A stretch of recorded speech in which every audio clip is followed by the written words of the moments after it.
Εκπληκτικό πάντως το πόσο δεμένη είναι η χοροδία σας.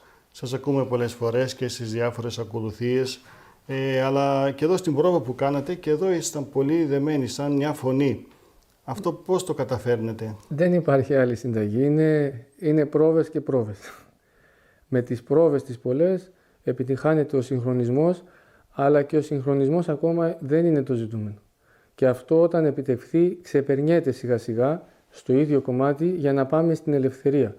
Πρέπει να υπάρχει μια ελευθερία στην έκφραση, όχι της επιλογής μιας αναλύσεως όπως λέμε ή μιας θέσης μουσικής, αλλά να ξεφύγει ο νους τελείως από το μουσικό κείμενο και να επιδοθεί να εντρυφήσει στο νόημα το οποίο ψάλει. Αυτό είναι για μένα αυτό που προσπαθώ πιο πολύ, δηλαδή είναι ακριβώς αυτή η καρδιά του πράγματος, ότι ναι μεν θα κάνω στα αρχικά, θα αρχίσω το μέτρημα όπως κάνουν όλοι στην αρχή, θα πω τι ανάλυση θα κάνω, τι ποικίλμα, τι ισοκράτημα, πώς θα γίνει αυτό, τι θα γίνει, και αφού ολοκληρωθεί αυτό, δουλευτεί, μετά αρχίζει να γίνεται κτήμα και μετά αρχίζει να αποδίδεται με ένα φυσικό τρόπο και δεν είναι τίποτα άλλο από αυτό που ακούσαμε εδώ. Εγώ πάντα ο νους μου πηγαίνει σε αυτό το άκουσμα το οποίο και από μικρός που ήμουνα, ακούγαμε τους Αγιορείτες πατέρες και νομίζαμε ότι στον παράδεισο κάπου εκεί είναι. Και εγώ έλεγα μάλιστα να με αξιώσει ο Θεός να γίνω μοναχός και να ψάλω σαν αυτούς. Αλλά νομίζω χρειάζεται αυτό. Γιατί ναι μεν η μουσική κατάρτιση, αλλά πρέπει να υπάρχει πάντα τελικά το ήθος που θα βγει. Γι' αυτό, επειδή με ρωτήσατε για τις πρόβες, είναι απαραίτητο, δεν γίνεται. Με τις πολλές πρόβες θα επιτευχθεί η ομοφωνία, αλλά δεν πρέπει να μείνουμε μόνο σε αυτό. Πρέπει το άκουσμα να πάει, δηλαδή η ερμηνεία του μουσικού κομματιού, να έχει όλα τα στοιχεία τα οποία μπορεί να δανειστεί από το λόγο. Δεν ξέρω πόσο είναι αντιληπτό αυτό, βέβαια είναι λίγο θεωρητικό, αλλά είναι και πρακτικό, γιατί θα σας πω ένα παράδειγμα το οποίο εμένα με βοηθάει να το καταλαβαίνω αυτό. Αν έχουμε ένα καλό διαβαστή, εδώ στο Άγιο Όρος, όπως ξέρετε, έχουμε διαβαστές που διαβάζουν στις αγρυπνίες και στα μοναστήρια, πιστεύω, στον κόσμο γίνεται. Όταν έχει μια αγρυπνία μετά το τέλος του εσπερινού, στο τέλος του εσπερινού πριν το εξάψαλμο, διαβάζεται λόγος σχετικός με την εορτή. Εκεί βάζουμε ένα διαβαστή, όπως λέγεται, ένας μοναχός διαβάζει το λόγο. Δεν βάζουμε όποιον και όποιον. Βάζουμε αυτόν που ξέρουμε ότι θα αποδώσει καλύτερα τα νοήματα. Και εγώ ρωτάω τον εαυτό μου και εσάς βέβαια, αλλά γενικά θέλω την ερώτηση, τι είναι αυτό που κάνει καλύτερο το λόγο, το διάβασμα, από ένα διαβαστή σε ένα άλλο. Οπότε, αφού υπάρχει διαφορά, υπάρχει και στο ψάλσιμο.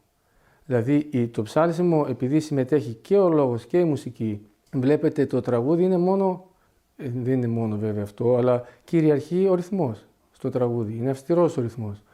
Στην ποίηση υπάρχει ο λόγος, μπορεί να είναι και ελεύθερος.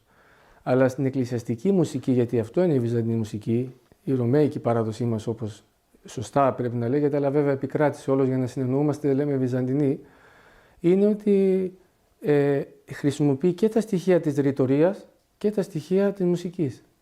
Οπότε, αφού διαβάσει καλά το κομμάτι, φεύγεις λίγο από αυτό και αρχίζει να δουλεύει πιο πολύ η διαίσθηση. Βέβαια, αυτό εξαρτάται, να πούμε την αλήθεια, και από τον εκάστοτε χωράρχη, γιατί ο καθένας, σας είπα, αντιλαμβάνεται με ένα αλφα τρόπο κάτι. Αλλά αυτό νομίζω πρέπει να είναι το ζητούμενο. Και κάπου θα σταματήσεις λίγο παραπάνω, κάπου θα κόψεις απότομα, κάπου θα ανοίξει ο χρόνος, κάπου θα τονίσει πιο πολύ, ανάλογα με το νόημα, ανάλογα με τα... Οπότε μετά τη διεργασία που γίνεται, αφού γίνει κτήμα το κείμενο, μετά πάμε σε όσο μπορούμε εκφραστικά πράγματα.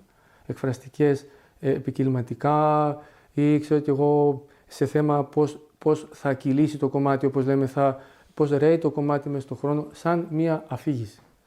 Και αν δείτε επειδή μελετήσαμε αρκετά βέβαια τα αγιορείτικα αυτά ακούσματα, έχει μια μεγάλη ποικιλία, αλλά πάντα σε όλα τα πράγματα βασιλεύει η ειρήνη, βασιλεύει η απλότητα. Δεν υπάρχει αυτό που βασανίζει τον κόσμο, κυρίως η καινοδοξία, δηλαδή είναι ακαινόδοξο το ψάλσιμο και αυτό έχει μεγάλη διαφορά, χωρίς να σημαίνει ότι κάποιος στον κόσμο δεν μπορεί να το πετύχει.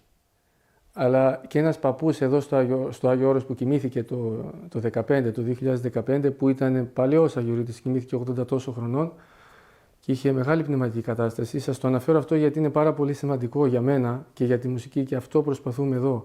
Είναι ότι μου έλεγε δύο πράγματα, να ψέλνεις με δύο πράγματα, μου λέει. Με ταπείνωση και με θείο έρωτα. Τα άλλα, λέει, αγιορείτικα, τέτοια δεν ξέρω εγώ, λέει. Το θέμα είναι ότι ψάλεις ταπεινά με μια διάθεση ερωτική, δηλαδή να βγαίνει το ψάλισμα, να συμμετέχει όλος ο εαυτός σου μέσα ή σε δεσμεύουν τα σημάδια. Έτσι με αυτό το πράγμα νομίζω μπορεί να... και δεν είναι μια προσπάθεια που τελειώνει σε μια μέρα. Θέλει πολύ χρόνο.